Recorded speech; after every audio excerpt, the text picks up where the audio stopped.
नमस्कार बंधुरा आमी मौमिता आबारो चले एसेছি আজকে একটা নতুন রেসিপি নিয়ে মৌমিতার হেসেল চ্যানেলে।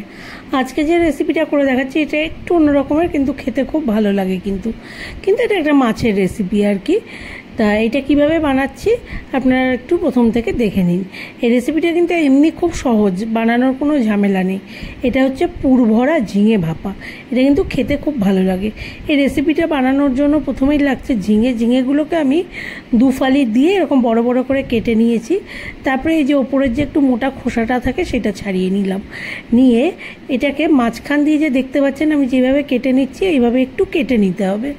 এইভাবে কেটে ভেতরে যে সিডসগুলো আছে সিডসটা বের করে দিতে হবে। কিন্তু এটাকে আমি একটু পিলার দিয়ে সিডসগুলোকে বের করে নেব। নিয়ে তারপরে এটাকে আমি পুর ভরার জন্য রেডি করে নেব। কিন্তু এই যে দেখতে পাচ্ছেন এইভাবে কিন্তু করে নিতে হবে আর কি। আর ঝিঙে তো এমনি খুব নরম সবজি, এটাকে আর আলাদা করে ভাপিয়ে নিতে হবে না। এটাকে পুর ভরে একবারে ভাপালেই হয়ে যাবে গিয়ে। কিন্তু এটা খেতে খুবই ভালো লাগে আর কি, একটু অন্যরকম হয়।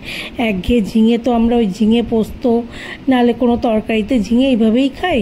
এটা কিন্তু এইভাবে বেশ ভালো লাগে। যে দেখতে পাচ্ছেন এইভাবে আমি ঝিঙেগুলোকে সব ভেতর থেকে যে সিডসগুলো থাকে বের করে নিয়েছি।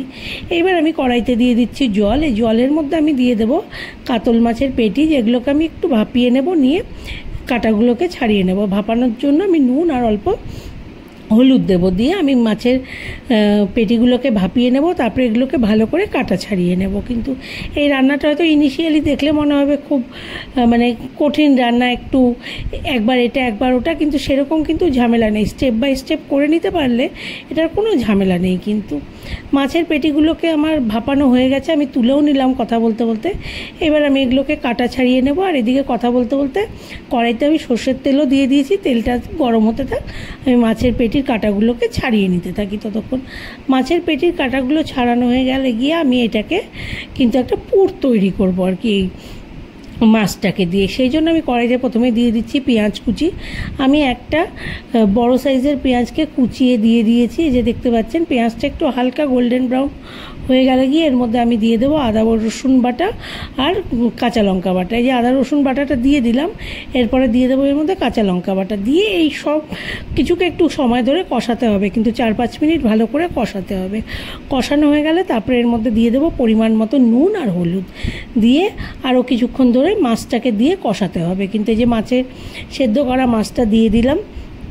দিয়ে এরপরে দিয়ে দেবো পরিমাণ মতো নুন আর হলুদ। দিয়ে ভালো করে কিন্তু কষাতে হবে অনেকক্ষণ ধরে। এটাকে একটু মানে লো ফ্লেমে থেকে মিডিয়াম ফ্লেমে ভালো করে কষিয়ে নিতে হবে। আর কষাতে কষাতে আমি দিয়ে দেবো এখন হচ্ছে পরিমাণ মতো নুন আর হলুদটা দিয়ে দিচ্ছি। আর এরপর অল্প জিরে গুঁড়ো দেবো কিন্তু আমি। দিয়ে এটাকে ভালো করে কিছুক্ষণ কষাতে হবে, 8-10 মিনিট কষাতে হবে। মানে মাছের যে একটা গন্ধ থাকে সেটা যেন না থাকে আর কি, সেইভাবে ভালো করে লো ফ্লেমে কষাতে হবে এটাকে। এই যে দেখতে পাচ্ছেন আমি ভালো করে কষিয়ে নিচ্ছি। এটাকে ভালো করে নাড়াচাড়া করে আর একটু নাড়াচাড়া করতে হবে যাতে এটা মানে লেগে না যায় কড়াইতে। যেহেতু মাছটা সেদ্ধ করা তো একটু লেগে যাবে, সেই জন্য একটু লো ফ্লেম করে নিয়ে এটাকে কিন্তু করতে লাগবে আর কি। আর আপনার যদি মনে হয় যে একটু তেল লাগবে পরে দিতে পারেন। আমি আর তেল দিইনি, আমি লো ফ্লেমে করেছি। এটা হয়েও গেছে গিয়ে। এবার আমি দিয়ে দিলাম ধনেপাতা কুচি। দিয়ে ভালো করে আবার মিশিয়ে নিতে হবে সব। ধনেপাতাটা দেওয়ার পরে এটাকে ভালো করে মাছের সাথে মিশিয়ে নিতে হবে। নিয়ে এবার কিন্তু এটাকে আমি কড়াই থেকে নামিয়ে একটু ঠান্ডা করে নেব। এই যে দেখতে পাচ্ছেন হয়ে গেছে। কড়াই থেকে নামিয়ে একটু ঠান্ডা করে নিলাম। এবার এই যে ঝিঙেগুলোকে নিয়ে নিচ্ছি। নিয়ে এর মধ্যে কিন্তু এবার পুরটাকে আমি ভরে দেবো আস্তে আস্তে করে। একটা চামচ দিয়ে যে ভরে দিতে হবে। দিয়ে তারপরে কিন্তু আর রান্নাটার কোনো ঝামেলা নেই। এটা একটা টিফিন বক্সের মধ্যে দিয়ে দেবো। দিয়ে এটা ভাপিয়ে নেব। কিন্তু এই যে দেখতে পাচ্ছেন এইভাবে ভরে ভরে একটু চেপে চেপে দিতে হবে যাতে পুরো ঝিঙেটার ভেতরে পুরটা ভরে আর কি। এইভাবে করে নিয়ে এই যে সব রেডি করা হয়ে গেছে গিয়ে আমি টিফিন বক্সে দিয়েও দিলাম। এইবার ঝিঙেটা যাতে ওপর থেকেও একটু সফট থাকে, ভালো মতো মানে একটা ময়েশ্চার ভাবটা থাকে, সেই জন্য জাস্ট অল্প মানে 1 টিস্পুনেরও কম, 1/2 টিস্পুন একটু তেল দিয়ে ঝিঙেগুলোকে ওপর থেকে একটু গাটা মাখিয়ে দিতে হবে। দিয়ে এবার টিফিন বক্সের ঢাকাটা বন্ধ করে দিচ্ছি। এবার আবার কড়াইতে জল দিয়ে দেব। তারপরে এটাকে 15 থেকে 20 মিনিট কিন্তু ভাপাতে হবে। প্রথমে এটা হাই ফ্লেমেই ভাপাতে হবে।